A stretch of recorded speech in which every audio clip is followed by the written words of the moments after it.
Space Podcast, Third Space Podcast, Third Space Podcast, Third Space Podcast.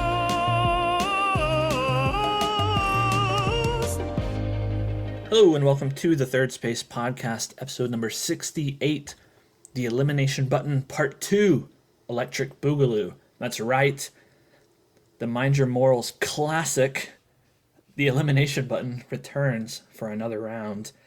This time, it's a little different. We change it from the elimination button being within Daniel's control to the elimination button being in someone else's control, and Daniel has to decide whether to stop that person. Now, if you didn't listen to episode 42, the elimination button, it was a Mind Your Morals where there's this device, magical device, kind of like an easy button, where if you press the button, then whatever is written out on a display on the device is immediately and painlessly eliminated from reality. So a very powerful, godlike device. And in that previous episode, Daniel had to decide whether to eliminate certain things from existence, like mosquitoes or cancer or so on. Well, this time, someone else has that power, and he has to decide whether to stop them. And by the end, he fights the guy for some things that you might not expect. It was a pretty fun episode. For whatever reason, the previous one was very popular, so we've decided to do another one. I will mention that we were plagued by technological issues in this episode. Very annoying. Daniel's internet was spotty, which made it hard to communicate sometimes. We eventually tried different methods of calling each other and settled on the old-fashioned telephone, which meant that I had to do some clever editing to get the noise appropriate. But I think I managed. Hopefully you won't notice any difference at all, and you'll find the episode suitably entertaining. So please enjoy. Third Space Podcast, Third Space Podcast, Third Space Podcast, Third Space Podcast.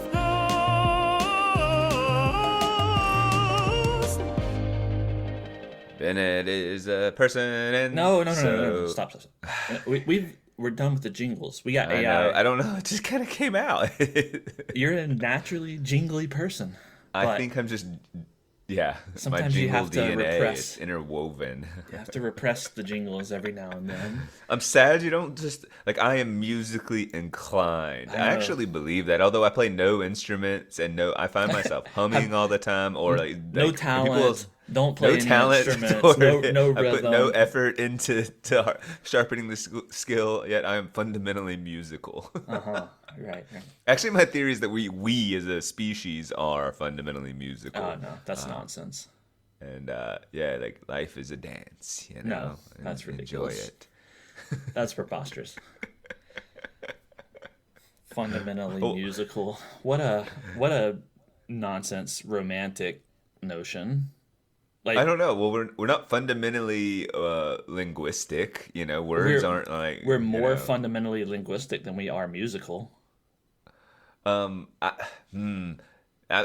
like to believe that we are coded and shaped by our words deep. Well, we develop these deep words that can then shape our thought for sure. But I don't know. Music. I didn't prepare for this argument, but. There is a rhythm to the universe, and our walking is rhythmic. What does that mean? And Let me stop. What does that mean? Yeah. There's a rhythm to the universe. You're really purple prosing me up here. You're really fluffing this idea, and I'm not buying it. I'm actually not trying to complete. I'm not trying to actually say nonsense. I'm saying that when I walk and I look. You know how we project ideas all the time, or we feeling lack of understanding? So if I see a couple arguing as I drive past them, I might fill in a lot of blanks about their relationship. Similarly, I think I consciously or not, like you're driving in traffic and there's a flow to it, there's a rhythm to it, or you're walking in a crowded area, or even if you're walking beside someone, you might end up, your steps might end up, and you might recognize I take a bigger steps or not as big as steps or maybe the same, and it's almost like you're marching together, and all this has like beats and rhythms, and maybe because I'm assistant directing a play, I'm kind of recognizing like a lot of the notes are like, hey, you've got to know your cues, know your placements, you got to move, and it all feels actually very like directing a play feels musical in the sense that pick it up and move. But because it's inherently music is a part of it, or at least often. But yeah, like well, musicals, but this too with music actually coming in, or choreography, or just staging and placements, and then it made me think if so just the transition isn't that far from like directing a play to like to life is like this give and take. The conversation, we've described it as a dance. Our discussions, the pauses we take, it's all very rhythmic. Well, all right. That's what I mean by musical, I guess. Okay, well that is a little better. I mean, I would flip it, right? I would say that what makes people like music is the give and take and the push and the pull and the rising action and the crescendo and then the falling and all, like that's what makes people like music, and that also happens to be, present in life or in directing a play or whatever. And so that's what we're fundamentally oriented towards, is that push and pull and that sort of thing. Of what? Of words or a story, or what are you, just push and pull? Yeah, push and pull of maybe our attention or our emotions or our struggles or whatever the case may be. It's not necessarily a beat. It's not the tangible, it's not a melody. Like, I mean, the reason it sounds silly to me to say that, I was walking down the sidewalk and my footsteps coincided with this lady's next to me. And, that wasn't a great example. It's music. But, I get what you're saying. I mean, like, I've been sitting in the car in the turn lane, and I got my blinker on, and I noticed that the car in front of me, the blinker is like aligned with my blinker for a few seconds, and I'm like, our blinkers are aligned right now, and then they get out of alignment, and it's like, that moment has passed.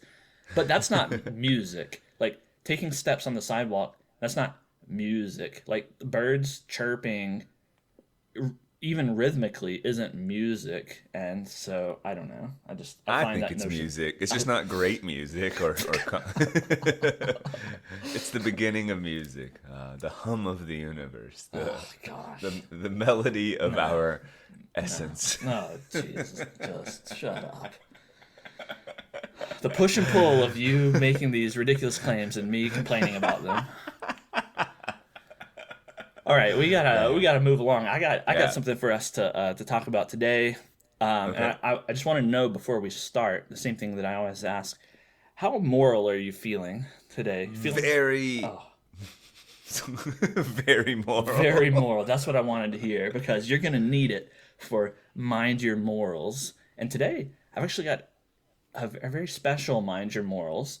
You may not be aware of this, but our episode number 42, The Elimination Button, is our most downloaded episode by far. It like triples or quadruples our next most popular episode. I don't know why. A lot of these people are from the UK, apparently. I don't know why someone listened to it and liked it over there and decided to distribute it, or I don't know what's going on, but a lot of people like that episode. And so today I've prepared for you The Elimination Button Part 2. Electric Boogaloo. Electric Boogaloo. So okay. I've changed up the scenario a little bit, so let me present it for you. You're walking down the sidewalk, and you're carrying your groceries home in a paper bag, of course, when you espy something interesting in front of you. A man, a short way ahead, is holding an object that fills you with dread. A small box with a large red button on top. Similar in appearance to the easy button, if you've seen that before.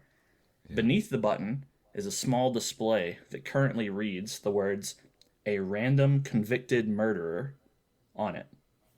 Now, you remember from your previous magical moral dilemma where you eliminated guilty prisoners on death row, mosquitoes, cancer, acne, and racism. You did all that. That this button, when pressed, will instantly and painlessly eliminate whatever's displayed on the screen from reality. It'll be immediately disappeared. Now, these eliminations occur magically in such a way that any immediate effects are not socially egregious, such that they cause panic. But long-term effects aren't guaranteed. So, for example, if the readout on the elimination button was oil spills, and you press the button, then all existing oil spills would be eliminated. The people whose job it currently is to clean up oil spills would be out of work for the day, but future oil spills would still be possible, and past effects, secondary effects from oil spills would still be present. Okay.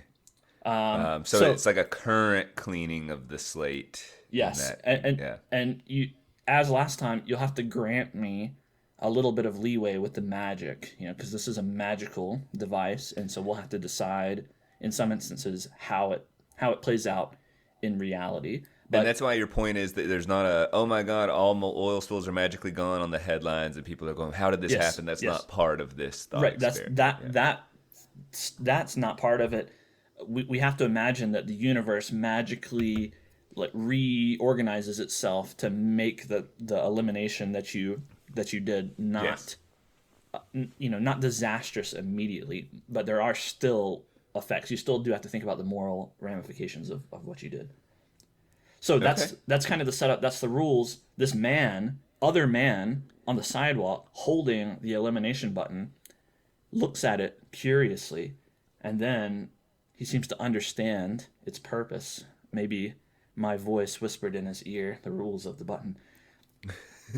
He looks up, he makes eye contact with you, and then slowly moves to press the button.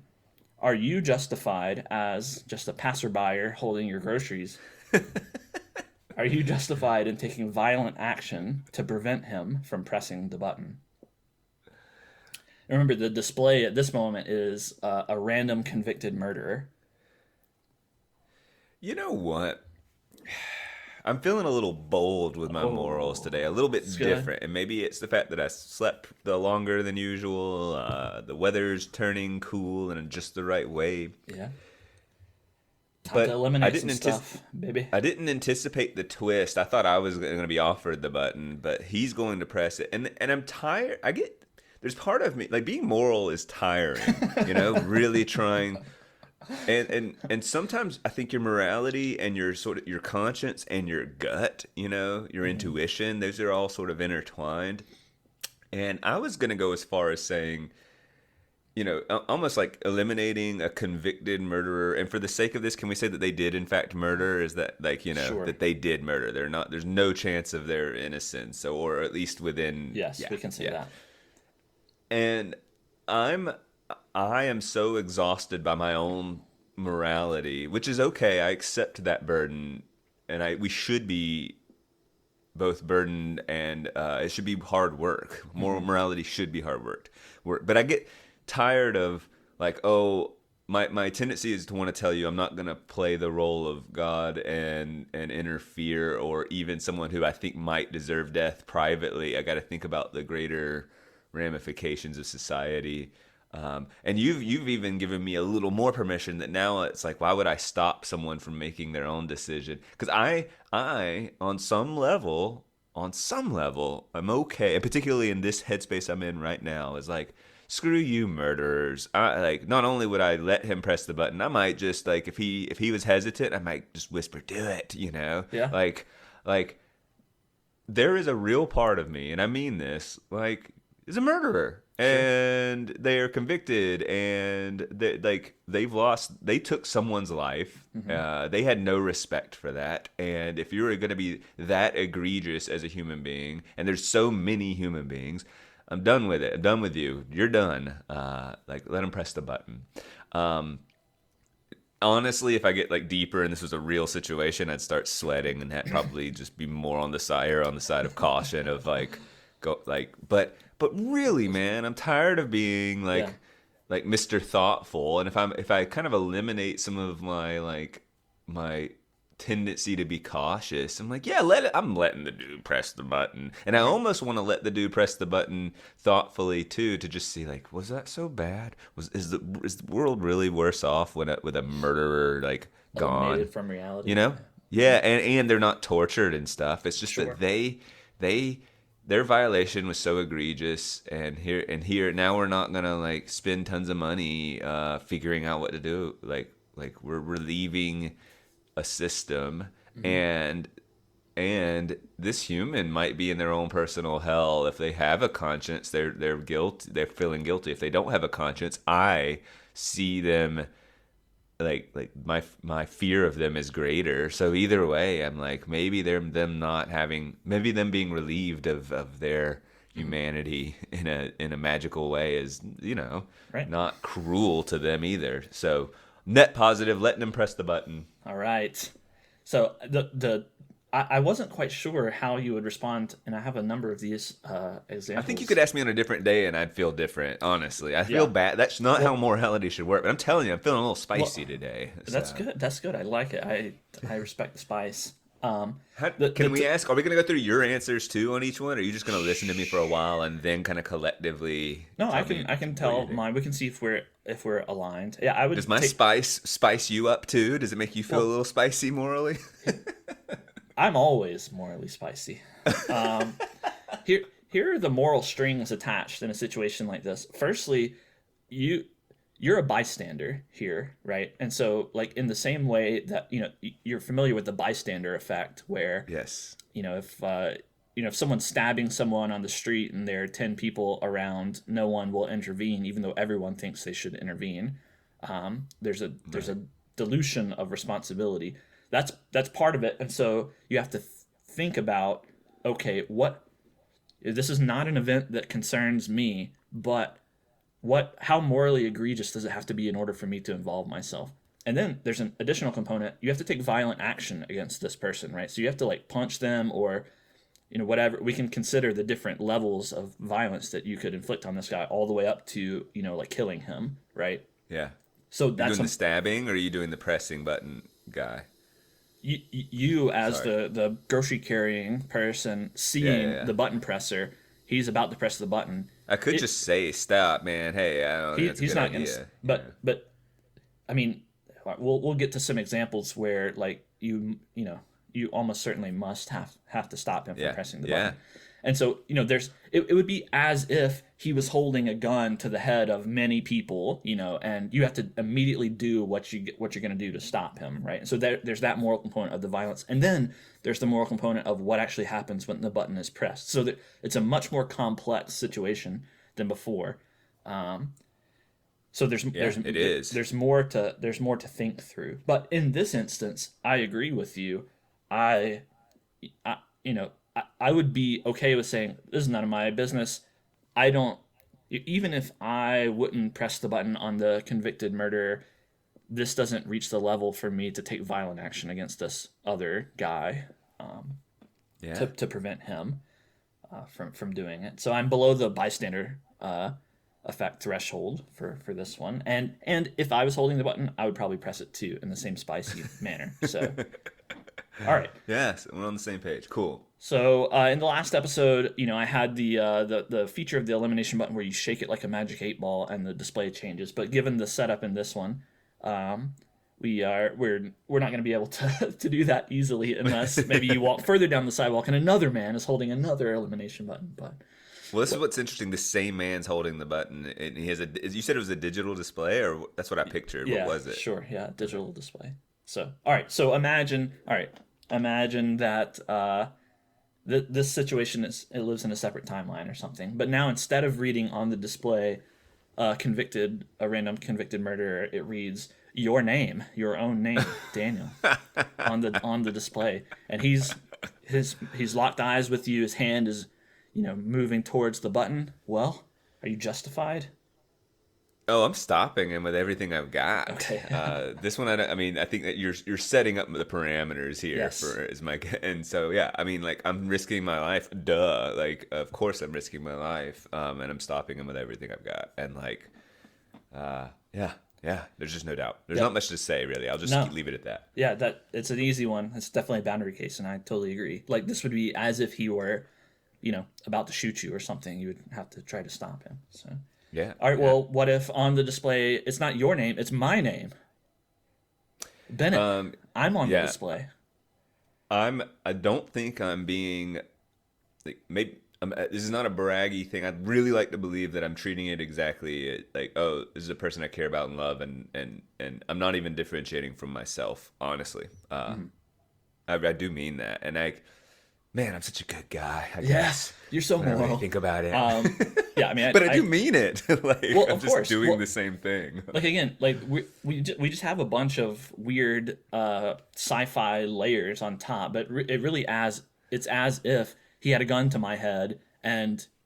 Well, what are you going to do? You're going to try to stop him, right? And yes. in some fashion. And this is the same thing. So yeah, I totally. And I don't want to steal from you, but this would be, Danielle, immediate family and close friends. The really like, yeah. I'll just Okay. Definitely just without thinking. All right. So we've established those boundaries. Now the display reads Jeremy Thompson Sr. Is that a name I don't know who that is. It's just a person. It's just a person's name. Oh, presumably, man. Just some gentleman with a son. All right, now let's talk about the guy holding the button. Big guy, little guy.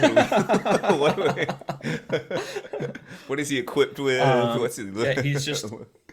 Yeah, he's about our age, and yeah, just kind of average in all aspects. Okay, my inclination is to stop him. Hey, what are you doing? Stop that. Okay? Like, I'm going to initiate the conflict and risk that conflict.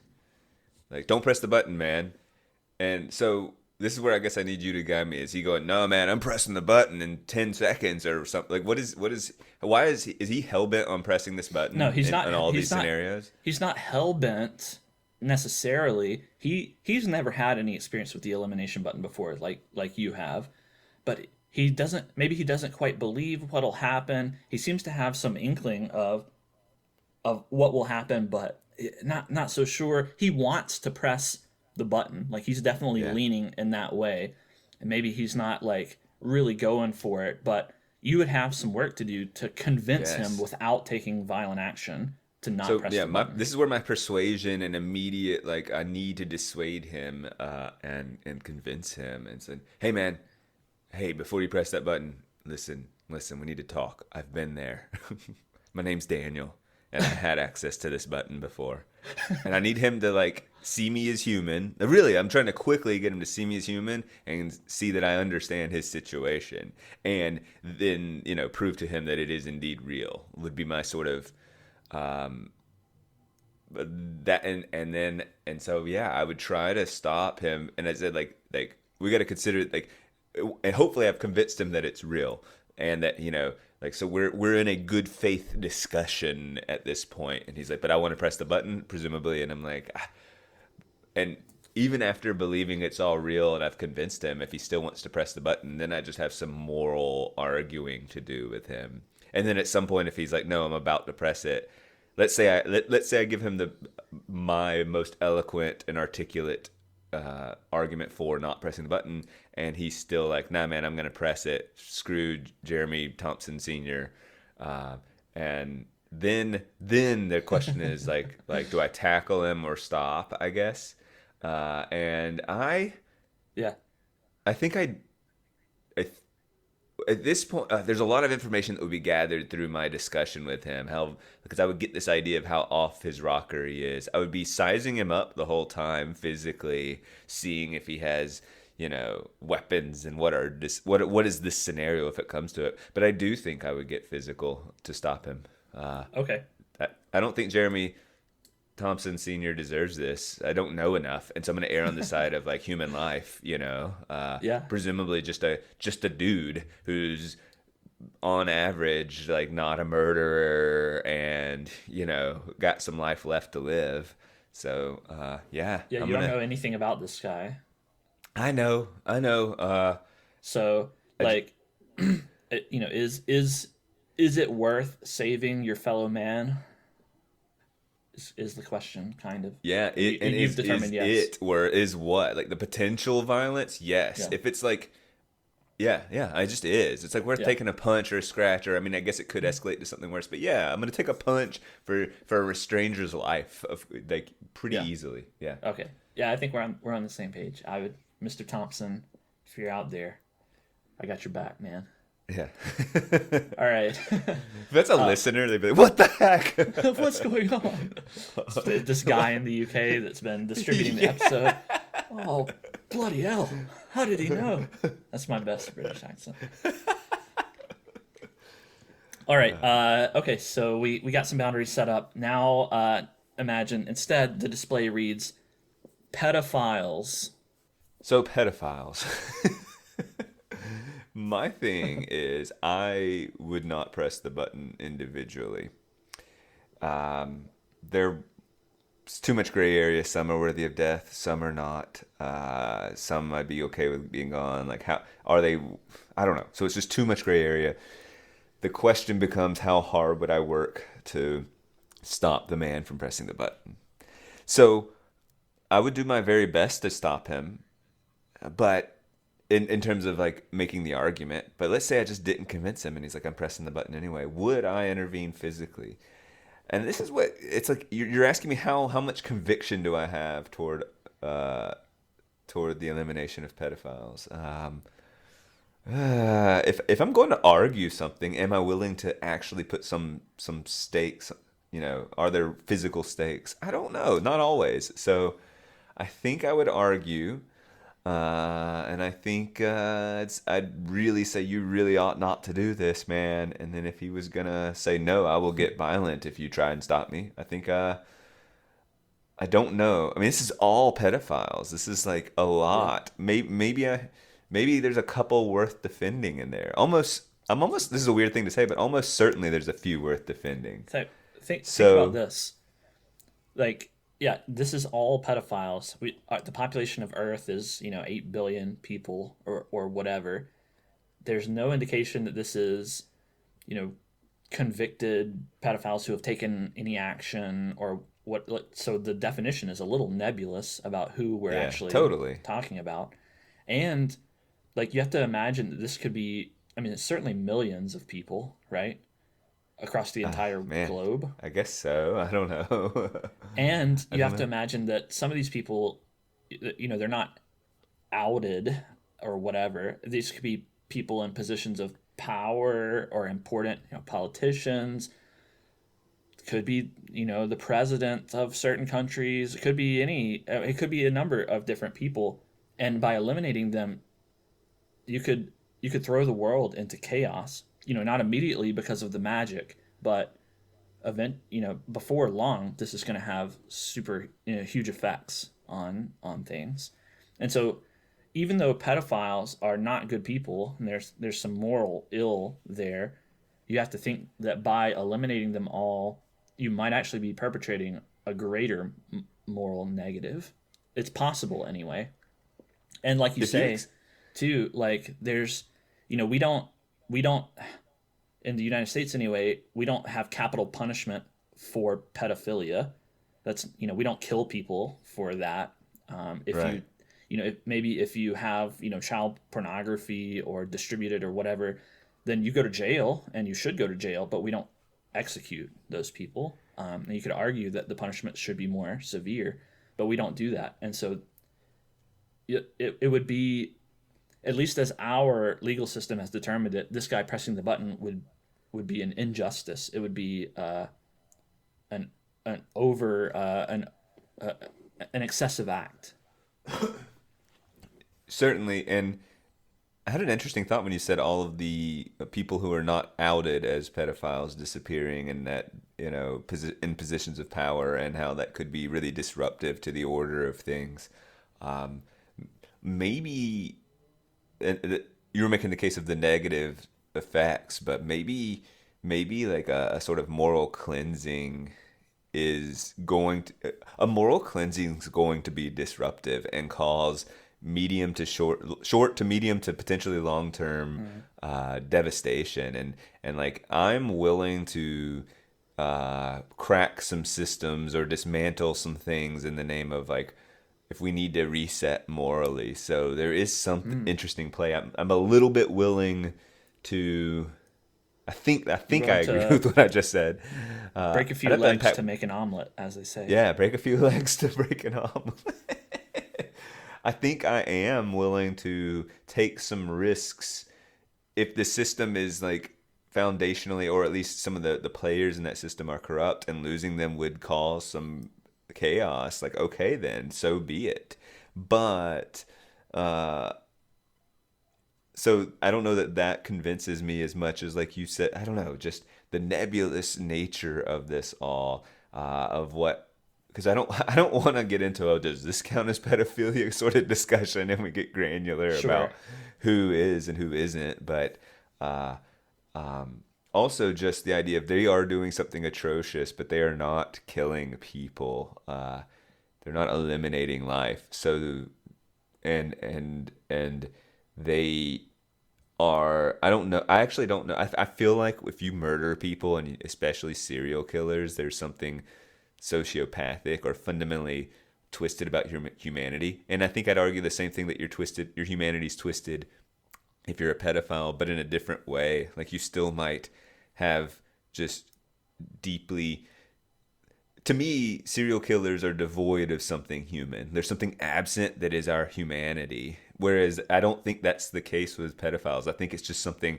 human that gets bastardized or misplaced or whatever. Maybe an obsession with innocence, or, you were dispossessed yourself. I'm not even sure about the psychology of a pedophile, but I don't think that they are like missing that element that makes them human, the way the way that I suspect of serial killers and that kind of thing. Mm.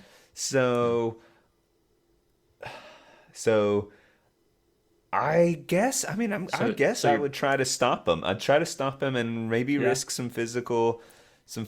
I guess if it's all about a fight, like, I don't know if that's a big enough deterrent. If the deterrent of the guy might try and fight me, like, okay, like, why is a fight so scary when I really do believe a fight should not make me back down from my strongly held conviction of, don't press this button.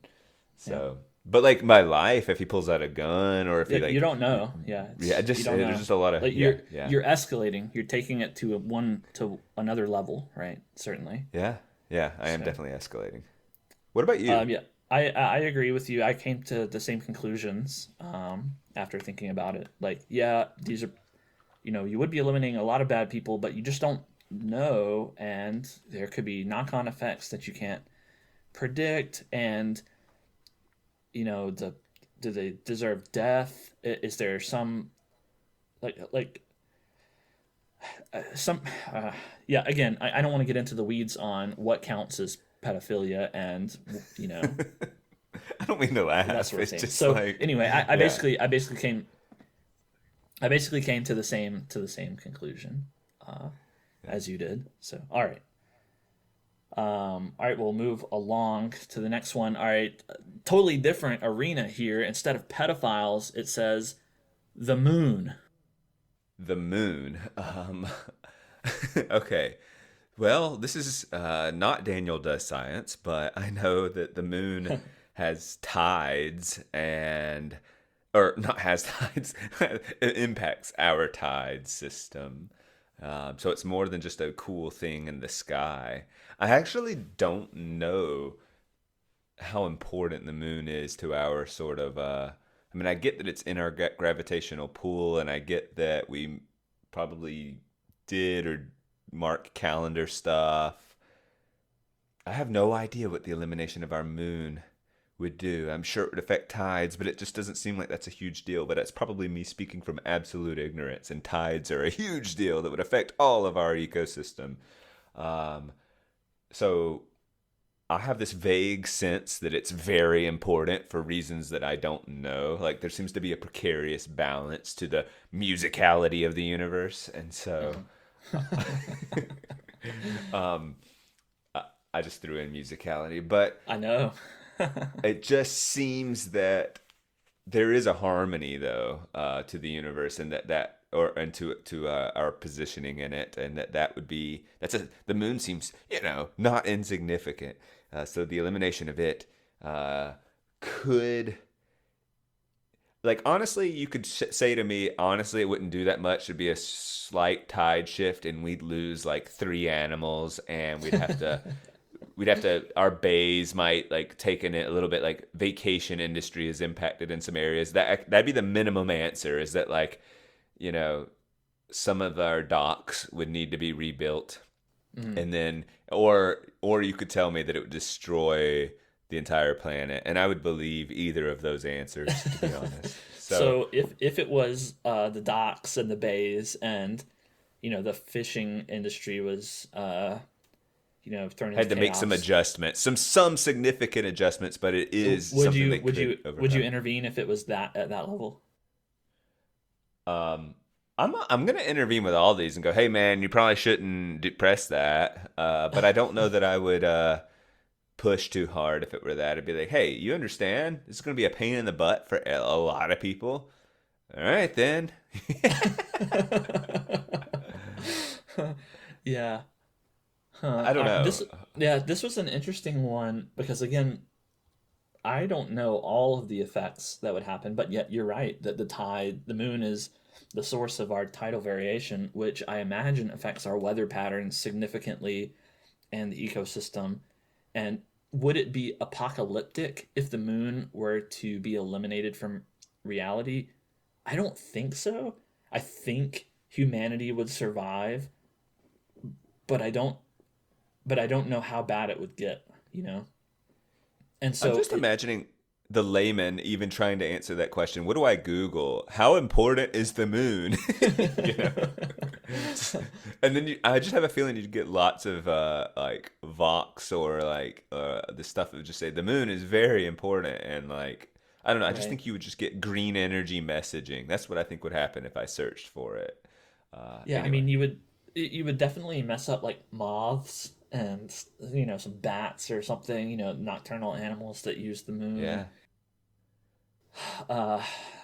But yeah, okay, some bats and moths. All right, whatever. Is it worth punching a guy for them? I don't know.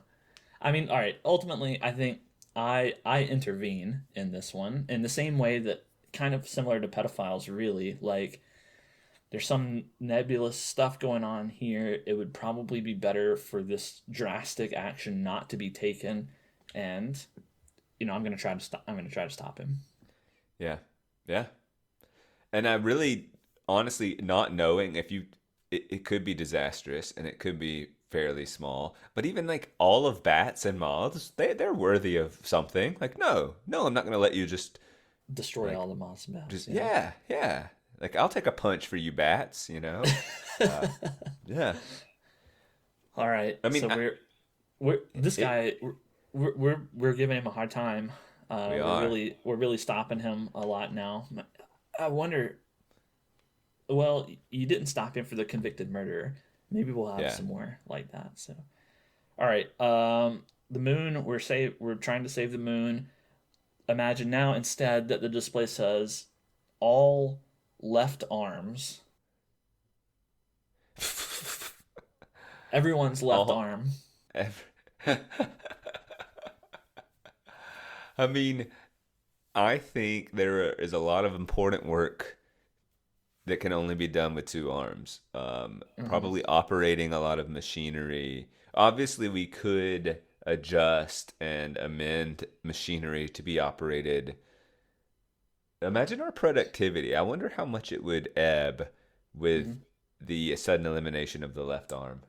A lot. I mean, and also, where would we cut the fat? Like, our emails might like get shorter, or we accept a sort of shorthand for things, like that would. Well, it would be really bizarre, right? Because the magic would make no one get upset about it, and they would be like they would think that they've kind of always just had a right arm.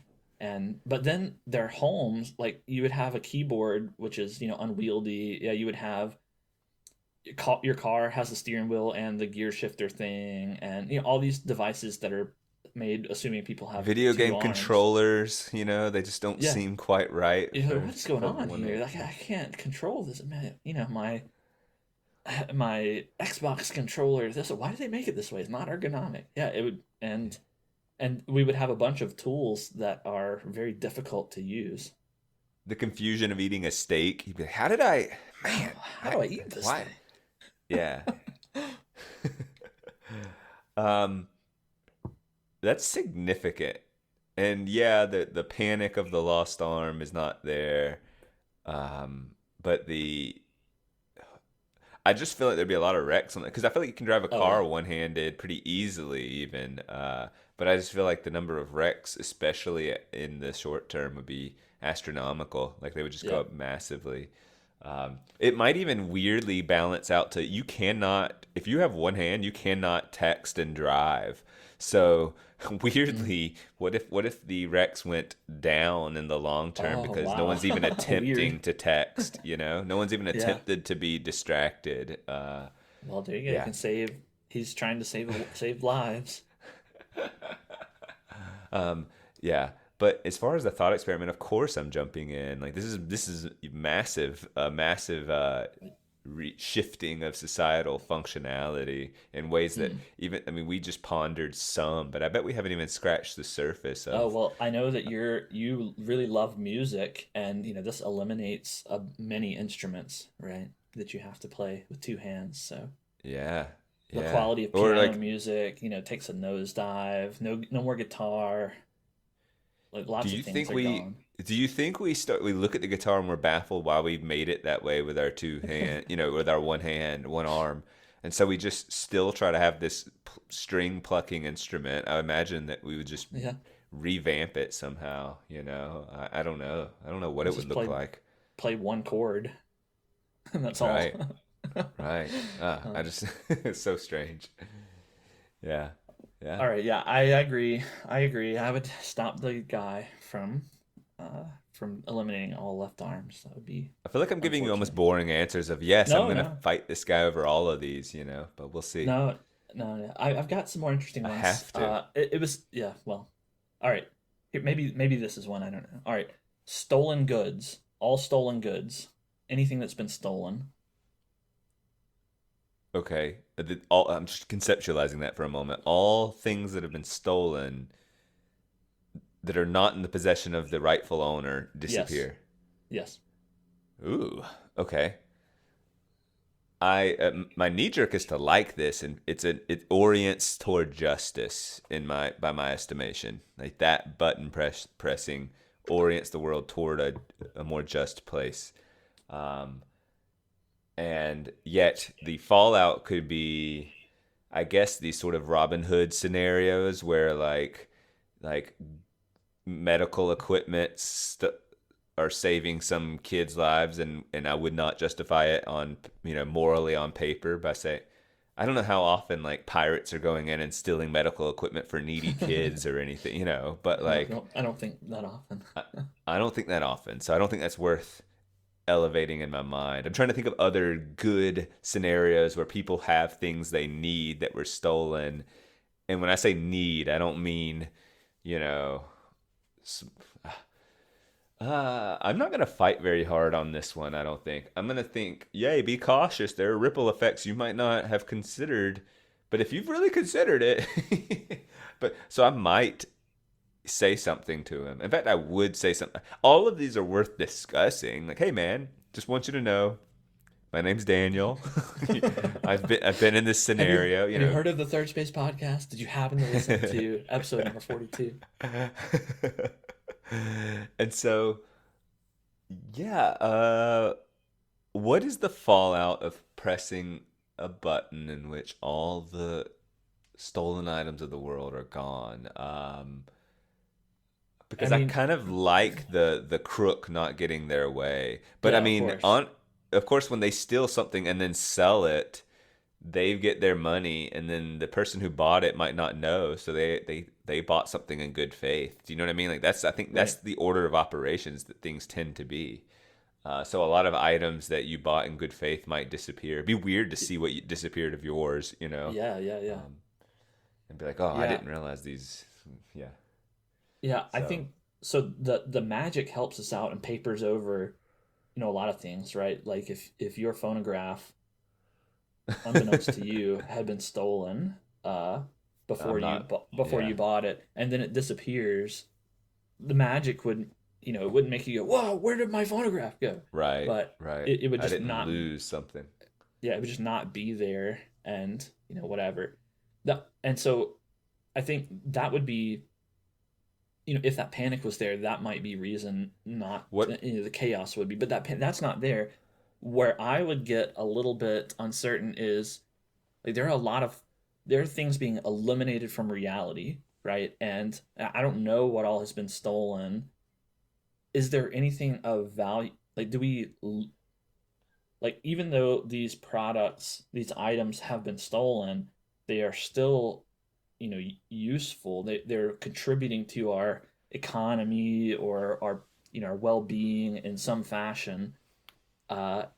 Imagine an Is it okay auto to? shop, and I go to them and I buy a catalytic converter for my car, Yeah, yeah, yeah. and yeah, and it's gone all of a sudden as I'm driving along or whatever, you Right, know. that kind of thing could happen. Um, at the same time, I agree with your kind of gut reaction. Like, okay, well, now these thieves are gonna get their comeuppance in a way. Like, all of their stock is gonna disappear, and it does orient the world towards justice. I'm not gonna fight too hard for this one either. In fact, if I'm feeling a little spicy, I'm gonna let him do it. You know Yeah, I what? think I'm gonna let him press it. I want to see what happens there. I do. I want to see. I'm curious. Like, yeah, let's figure this out. Let's see what happens. Worst case scenario, some people, you know, yeah, it's going to screw over some thieves and some people who have benefited from thieves. Because part of me even says, like, I don't know that I've bought stolen goods on purpose ever, but if someone's like, hey, man, I got a pair of AirPods for $25 or $50, it's like, you're you're participating in something sketchy and you can pretend to not know or whatever, but you might know. So if you're losing those AirPods, good, fine, Yeah. you know. Right. Yeah. So yeah, All right. let him press it. All right. Nice. This one ought to be easy. I think cheese. All cheese. Gone. Oh, death be upon this man. You've got to stop. You've got to stop him. Um, no, but in all seriousness, this is an interesting example because it's a preference. The world could exist without cheese. But I am going to think of all the cheese farmers or whatever, Yeah. with their cheese plants Cheese and whatever they're trees. pulling Yeah. up cheese trees and but the industries of cheese don't deserve to be put out of business. But also my personal preference is weighs heavy. Like, this is my favorite singular food category maybe, and he has no right. You cannot do this. Um, you know, I've got to. You gotta I'm the stop it. cheese king. I've got to stop him. I've got to stop him. When you actually ask, though, is it worth risking my individual life if the stakes were that high? Um, Even then, the answer is almost a yes because there's probably. I'm just picturing. Wow, you really love Is cheese. well, is the cheese a billion dollar? I'd like to know how much is the cheese I mean, I'm sure industry. it's I'm sure it's the Billion cheese industry is dollars, quite couple bill. hefty. But I don't want to risk my life just for some dollar signs. But the families, the sheer amount of families that need the income, or but anyway, if it's not, let's take that off the table. He's not threatening my life for cheese. He's just really wanting to press the button, and I might have to get violent. I'm getting violent. Yeah, yeah. Yeah. I think, well, all right. So it's all existing cheese is gone. It's not the possibility of cheese continuing to be made. And cheese is a product of dairy, and That's a good point. I forgot about that. the cows aren't being eliminated. So you're saying And all these so, family cheese farms they wake up and go, oh my God, they're kind of like, even though you're okay. Look, I get that it's not a magic factor. They just go, well, our crop our cheese yield wasn't stock. good today, Yeah, or we're in panic mode, not because of the disappearance, but because we are at zero and we were used to not being at that level. We better step up our production, and they'd have to tighten the belt for a bit, but they probably wouldn't be completely and utterly wrecked for the entirety of their lives, and they're not having to shift to another skill set or whatever. Right. Okay. Yeah, and like, like I was also thinking, there are cultural dishes that are made with cheese and they would be impossible to make. But the idea of cheese isn't gone. So those would just be made again. It would be a big inconvenience. We'd be losing a lot of calories from the world market. But cheese About isn't a 6 months where like cheese is this Oh yeah. really expensive, Yes. Yeah. and everyone really wants cheese for a while, because they Yep. can't have it. Um, Right. So it would I be guess an that's not so inconvenience. bad. It's not Yeah. so bad. I would probably like I would try to convince the guy to stop. I would grab his arm, and like try to prevent him from pressing the button. I might get to like the wrestle level, but if we're getting to like punching each other in the face, I'm gonna be like, all right, man, fine, just press the button and get rid of the cheese thing, bastard. Like I think that's kind of where I would stop. Like I wouldn't kill this guy to save cheese. I don't Yes, think. I gotta agree with you. I forgot that it wasn't like cheese gone forever kind of thing. So with the fact that we are just going to experience a massive cheese shortage for half a year, we can do that as a society. But this is one individual, so yeah, I'm willing to like bring on some violent, or like, I would even yeah, throw some punches, but I wouldn't get like life or death about it. Yeah. All right. How about this one? This one was present in the last episode, and you did not press the button for it. Typos. All the typos that currently exist, the misspelled words, all the everything throughout history and all books and digital places and everything that are misspelled and messed up. He wants to press the button, but do you stop him from pressing the button to preserve all of those wonderful I'm typos? trying to remember the all that we discussed, but like first of all, I'm interested in what happens if he does press the button. So there is some just curiosity. I don't think you'd be hard pressed to convince me that there's a life or death scenarios Mm-hmm. in this. Although there could be fights and miscommunications, or the sense of justice of if you made a mistake and you didn't catch it, you should pay that price. And we're saving some people that don't need to be saved, I guess, is the if he's really wanting to press it, and I'm saying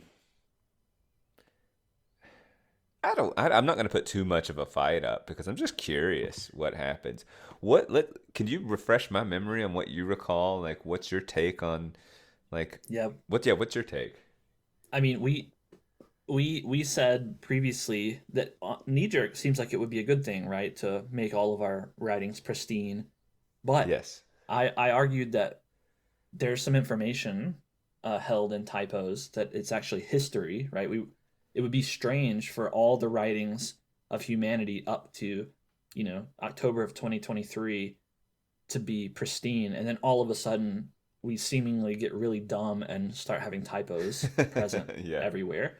And so there's actually something valuable in seeing the mistakes of our past. Even looking at your own writing and seeing, that you misspelled things when you were younger, in high school or whatever, is valuable to see how you've grown. And that's the benefit of typos.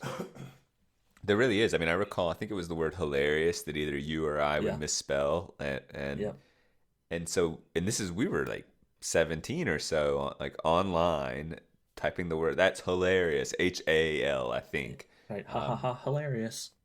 and and I think of young people and their misspellings as being so like, are you kidding me? How do you not know this? And here's a good reminder, like, hey, I was in the same shoes, not any different.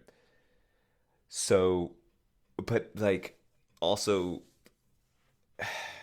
yes, it's a historical record, and I like that and there's probably collectibles and interesting moments of typos and famous documents and all of that too, that are either charming or revealing in some way or another. So yeah, there's some lost lessons and stuff.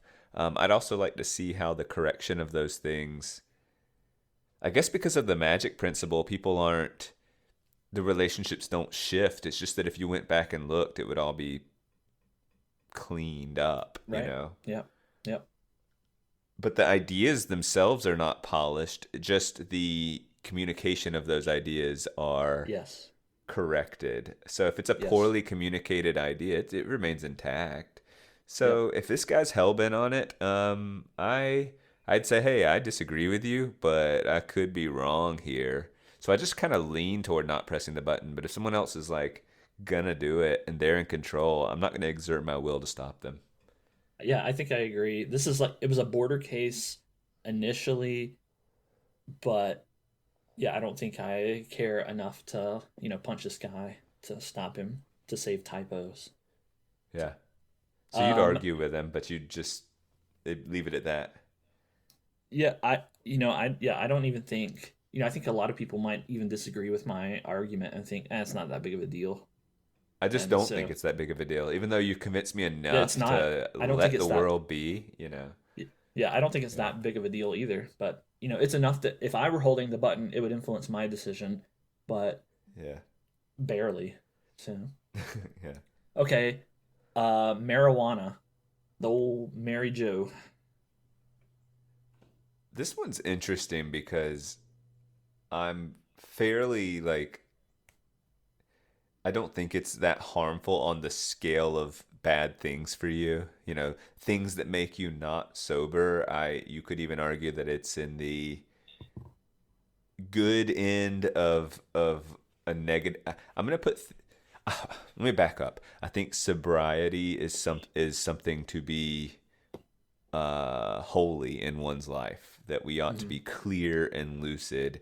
I also think it's perfectly fine to indulge in escapism the same way you watch dumb television or you time wasters or just to escape. So a night of drinking or smoking and like at least my understanding of the literature, I'm not some scholar in drugs and their effects, but that marijuana is one of the least harmful in terms of, well, I guess by almost all metrics. However, putting stuff in your lungs is just inherently not going to be that healthy. So let's just assume for a moment that my understanding of that is correct, that it's an escape. But then there's the reality of people who smoke frequently and all the time, and these sort of long-term heavy smokers that does affect things. I think that there are studies that suggest, you Hmm. know, it can lead to depression and stuff like that. But then there's, Psychosis, yeah. I mean, psychological addiction. yeah, psychological addiction and stuff. And then there are those that might, I don't know, like use it to sort of as a sort of Yes, right. medicinal qualities for sure. So there's good and bad and like my personal take is it's probably like it can interfere. It certainly does interfere in people's lives, and I have no doubt that there's people that it helps as well. And I think it can even be true for the same person. I think it can both interfere with someone and help them, and that's why it's complicated. Um, um, so I'm curious about what the removal would be like. Uh, I'm tempted to believe that the people who seek out substances and not being sober might just continue like fill. Let's say they were a pothead, that they would just go to the next thing. And I don't know if that's a good argument or not, but if that's your Hmm. personality where you just kind of are self-medicating and don't want to be sober and you were to eliminate marijuana, well, they might just go to something else. And that something else, I think, could be more harmful, given that it's on the better end of things not good for you. um, and so I suspect eliminating it on a personal level could be my inclination is to believe it would be a bad thing, Mm. that those who depend on it would just turn to something a little harder or a little more harmful in some way, um, because I get that they wouldn't just say, oh S- no, my thing is gone. So I you're just gonna think you're gonna you're gonna fight this guy to save marijuana. I I think so. All right. I I think think we we're. finally. I think we found one that we disagree on. I think I'm gonna let him press it. I Um, th- I just want to. I think we're in the middle culturally of exploring the benefits, but I don't. But like, I think we're way overestimating the benefits right now. Culturally, the conversation is so pro marijuana. yes. So I want to be Yes. clear that like I think we're absolutely exaggerating the benefits. But I don't think that Yeah. we're. I don't think it's a complete lie. I just think it's just way overemphasized. Um, Right. Right. but I don't. But I guess what's convincing me in my mind is that the people that want to do things to make them not sober are gonna like if you could replace your your your binge drinking weekends with getting really high on the weekends, I think that'd be an improvement holistically. I At think least that's you're how I. probably right. And so, Yeah. yeah. So I just like don't want to eliminate the better of the one of the best of the intoxicating options for people. So yeah, I think I would get involved. So I yeah, I would let him press it because I think like it's not a totally clear case, but in the same way that eliminating stolen goods orients the world more towards justice, eliminating marijuana orients the world more towards sobriety. Eliminating the stolen goods, that's a good point. it might make some thieves mad and they would go out immediately steal a bunch to replenish their stocks or whatever. And that's analogous to the people who, without their doobies would, go get some crack or something and that's worse. But I think on the whole, it would just the magic principle would make people not really understand what they're missing. It would just make their lives better because they no longer have this vice that they're indulging in. Um, and Yeah, so I don't know. It's yeah. How much do I buy the idea that that like one vice will be replaced by another vice? It's like maybe that's not the strongest argument. Like I mean, it makes a sort of logical sense, but if you eliminate a vice, there's a chance that that it's you just just gone. that it is just gone. I mean, opportunity is part of Well, and there's also yeah. I think a lot of people are willing to, get high because they have the impression that it's not that dangerous and it's not as bad as alcohol and it's even legal in some states and jurisdictions and so on. And so therefore when they weigh up the costs and benefits for themselves, they say, "Oh, well the costs aren't that bad, so I'll do it." I don't necessarily think that calculus holds. If marijuana is eliminated from reality, would they go, "Oh, maybe I want to do some cocaine"? Like I don't think that the math holds up exactly the same way. Like it's still illegal everywhere pretty much and more dangerous, and people would factor that into their calculation. So I don't think they necessarily transfer over. And then I also think too, even though it is becoming more widely marijuana is becoming more widely accepted, there's still illicit drug trade. There's drug dealers and sales and smuggling and all of that stuff, and that would be gone. It would be eliminating that stuff as well. Um, so yeah, Do you I'm letting him press it. do you have any? 'Cause it's kind of a side note, but like in your beliefs, if like you're trying to run a society, and you want it to be oriented toward justice and eliminate some things that are like do you and you want to honor freedom kind of thing, so like is there some conflict in your spirit about like should a society say legalize marijuana? Like could you Mhm. potentially believe in legalizing marijuana but also wanting to press that button kind of thing? you know Sure. Yeah. Well, so there's a libertarian sort of argument that people should have the right to harm themselves or do drugs or whatever. It goes to an extreme. I think I'm right in that Portugal basically has made all illicit drugs legal, including like heroin and stuff. You have to fact check me on that, but like that's like I think there's an argument to be made from a libertarian perspective, and I think at one time I kind of held that perspective, but now I don't think I do anymore. I think that um, even drugs like marijuana, can be dangerous. They can be psychologically addictive, and if we believe that that doing drugs can remove people's will. They no longer have the ability to make the best decisions for themselves. Then I think it's okay to restrict that kind of thing. So would you So be would the prohibition of alcohol be like something to actually consider as a society and say, look, it is addictive. It's ruined so many absolutely, lives. I Like, mean yeah. I agree with you when you say that. Is it worse to have a binge drinking weekend or a getting high weekend? Binge drinking is worse. Alcohol is more detrimental to your health and has worse knock on effects. It's something ridiculous like over 50% of rapes and murders are, alcohol is involved in those. And alcoholism is certainly more damaging to people physically than is repeated marijuana use.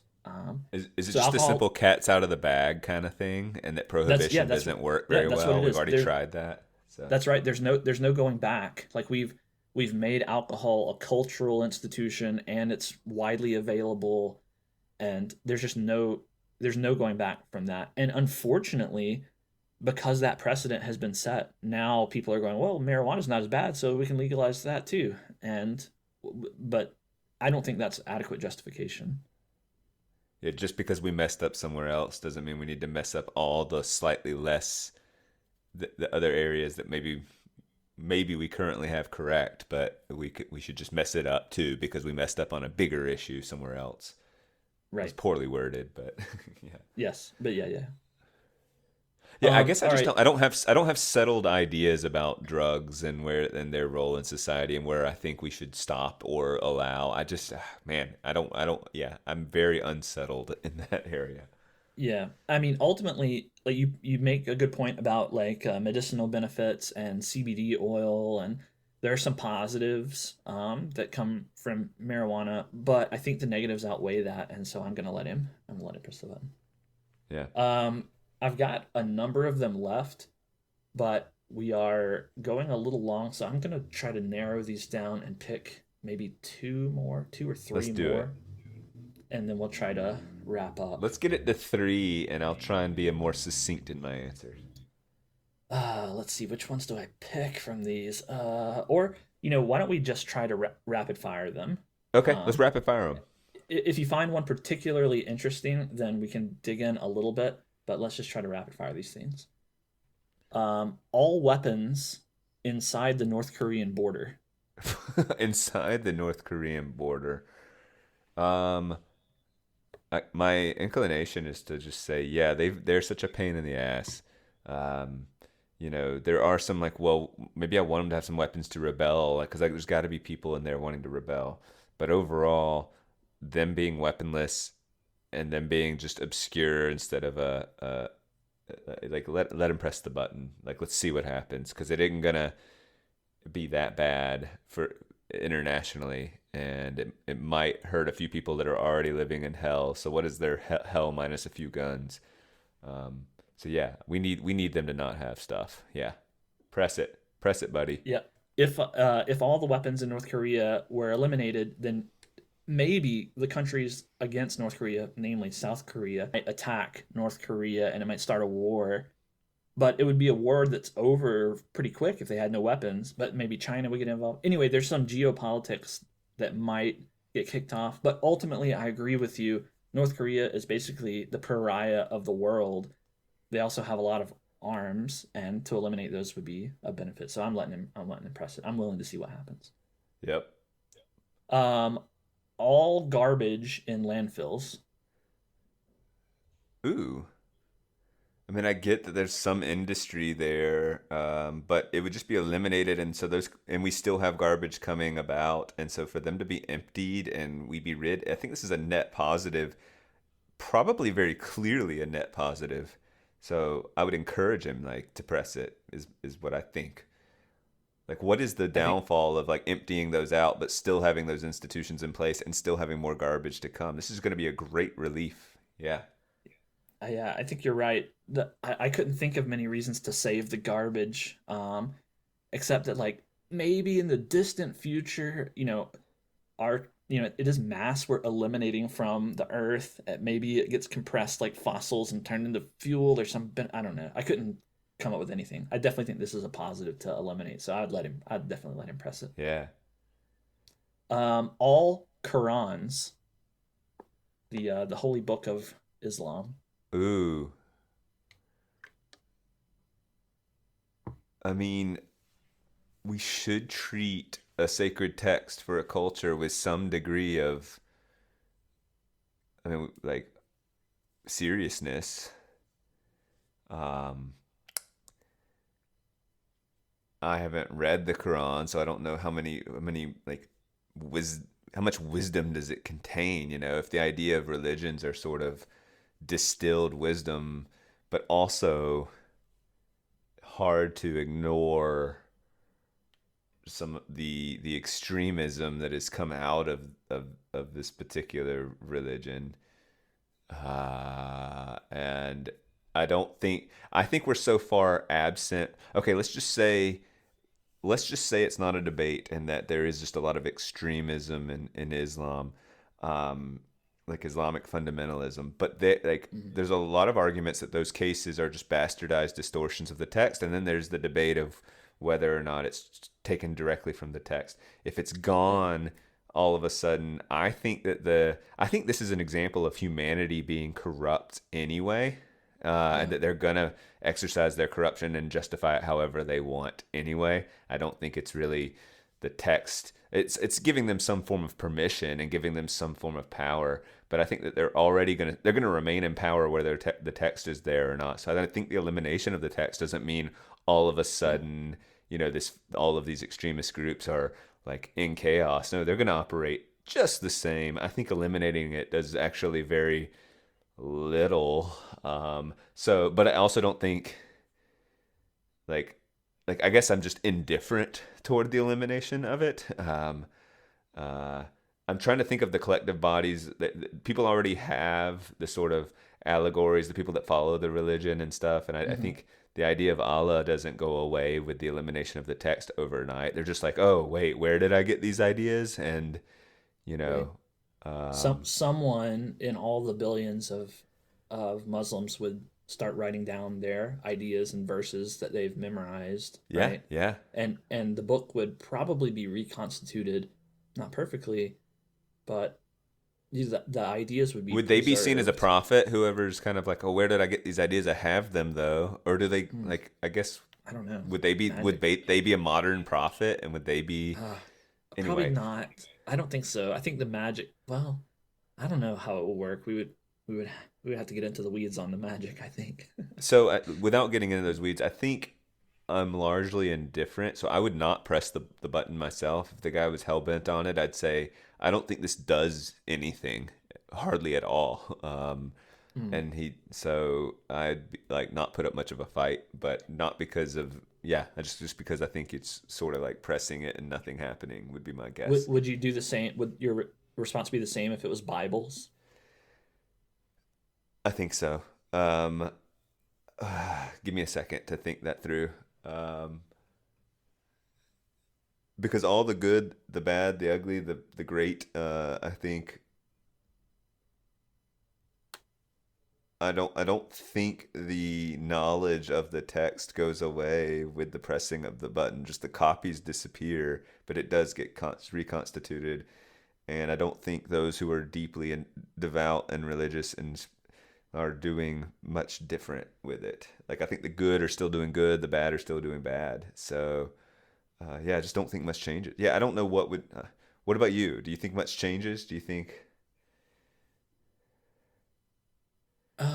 I mean, my gut reaction is that it's worth it to intervene. Yeah, yeah. Uh, Well, I mean, this is history. There's history there. these are These are two of the there are most. some priceless artifacts. Imagine like the Gutenberg Bible and stuff. Maybe And you're right. Just saying I'm sure these is there's an equivalent Quran. There's some really ancient one that they have or something. And while it can be reconstituted, the ideas can be preserved. Yes, that's the important thing. But I think there's some utility. Imagine, the Bibles or Qurans or whatever that have been distributed to tribal people or people who are on the fringes of their religion or whatever. Like those are going to be eliminated. And I don't know. I think it's worth fighting the guy over. Um, would I kill him for it? Probably not, but I would fight him for it. I guess you're just right. Like these are texts that are meaningful to so many people. You should not eliminate these texts. Don't eliminate them. Yeah. Right. Um, Bees.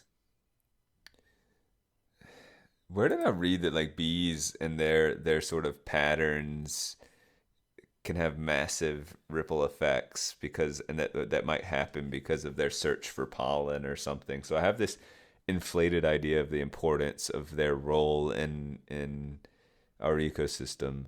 Um, yeah, don't eliminate bees. Like we need You're gonna honey kill and this guy. pollination and their legs and like how they wha- is it part of they're like spreading the seed as they're pollinating or all this like yeah you gotta stop this like Yeah. no. I would definitely stop this guy because then my name would be in it, and that just doesn't sound nearly as good.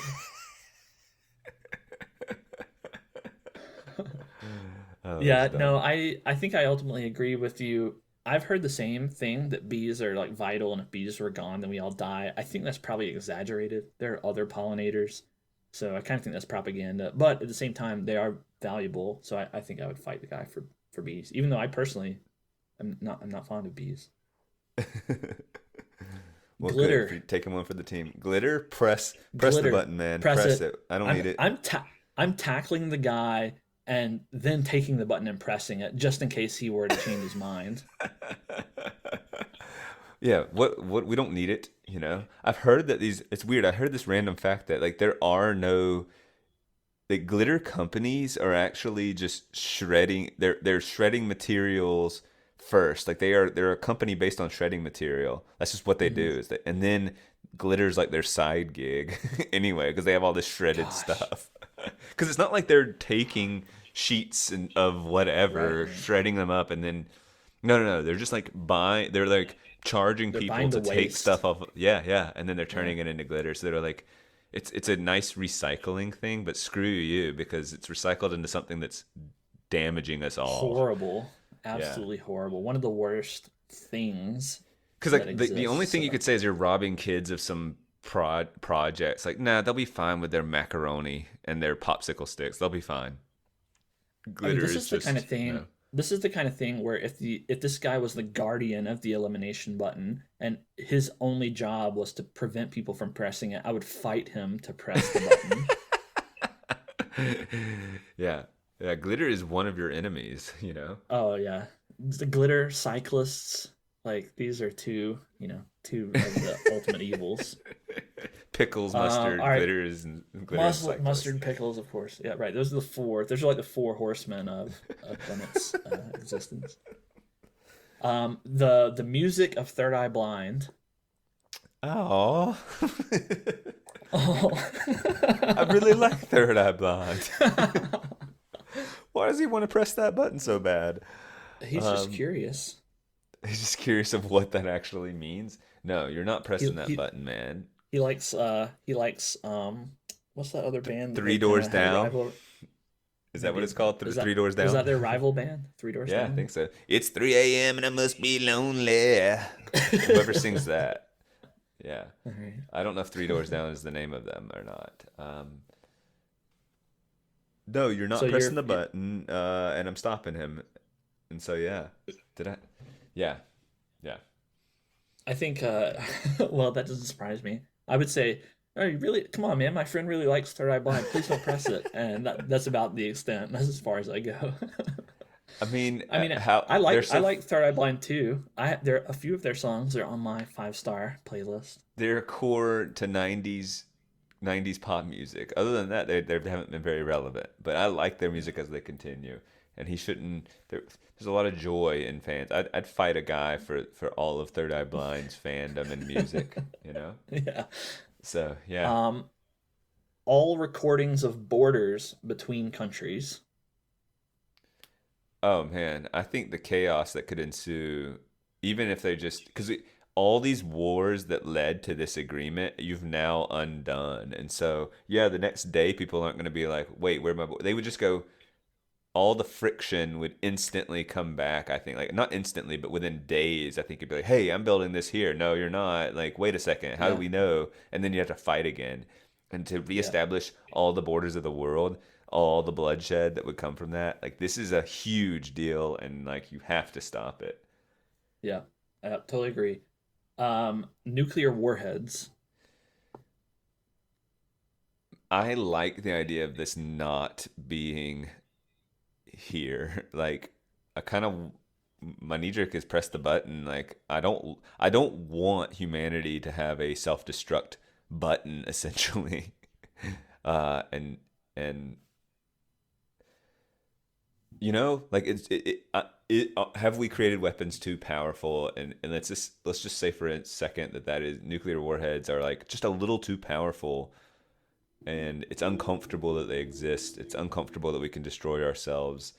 It seems obvious that the most likely way we would end as a species would be some sort of friction in which we just screw it and destroy ourselves. I mean, yes, there's like pandemic and stuff like that, but that's at least us versus nature, and we would try to overcome it, and we'd all rally. Hmm. Versus like this is just like petty schoolyard. No, I shouldn't say like schoolyard stuff, but it is. If you're just like, I'll destroy you if you destroy me, this sort of mutually assured destruction, and we all die. Like, I don't like us being able to follow through on that promise. We have the capacity to, and removing that is seems to be good. If you're doing it it's kind of like saying if you could go back and like not have guns. I just don't know what that would do. That one would be a tougher question. But these mega guns is essentially, like nuclear warheads. Like, yeah, I kind of want them gone. Yeah, I don't think I'd Yeah, fight too much on him pressing that. I agree with you for different reasons. I think so. This is currently existing nuclear warheads. It's not.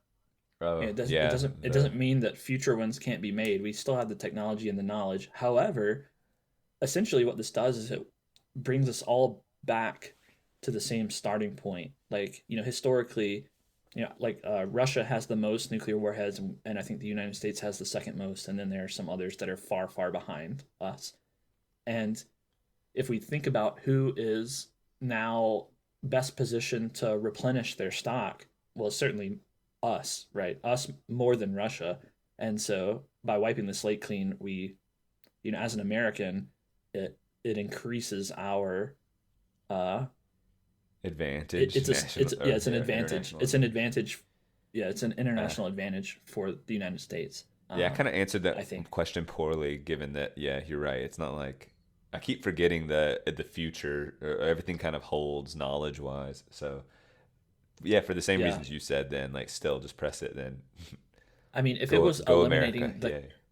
if it was eliminating the capacity or the knowledge of nuclear fission, well, then I would not. Then I would fight him to not press the button because nuclear power I think is our best chance for energy production in the future.